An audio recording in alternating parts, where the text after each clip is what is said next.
Third point వచ్చేసి lack of pickup. CNG కార్స్లో pickup బాగా ప్రాబ్లం ఉంటుంది. మీరు ఒకవేళ మంచిగా పికప్ ఫాస్ట్గా డ్రైవ్ చేయాలి ఆ థాట్ ప్రాసెస్ అది ఉంటే కనుక సిఎన్జి కార్ జోలికి వెళ్ళకూడదు. సో పికప్తో పాటు ఈజ్ ఆఫ్ డ్రైవింగ్ కూడా ప్రాబ్లం అవుతుంది. ఎందుకంటే ఇక్కడ ఒకవేళ అప్ ఎక్కించాలన్నా ఏదన్నా కొంచెం అప్ ఉందనుకోండి, అప్లో మీరు పెట్రోల్ కార్ అనుకోండి థర్డ్ గేర్లో ఎక్కించేది, అదే సిఎన్జి కార్లో సెకండ్ గేర్లో ఎక్కించాల్సి వస్తుంది. అండ్ సెకండ్ గేర్లో ఎక్కించాల్సింది సిఎన్జి కార్ యూజ్ చేసి ఫస్ట్ గేర్లో ఎక్కించాల్సి ఉంటుంది అనమాట.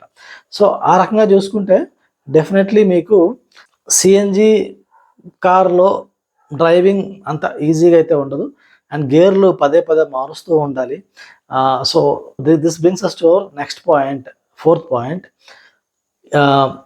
CNG car is not good for new drivers.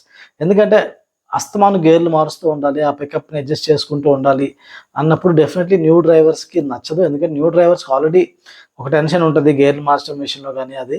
So obviously new drivers మీరు కొత్తగా డ్రైవింగ్ నేర్చుకుంటూ ఉంటే కనుక డెఫినెట్లీ సిఎన్జి జోలికి వెళ్ళకపోవడమే బెటర్ అనేది నా ఉద్దేశం.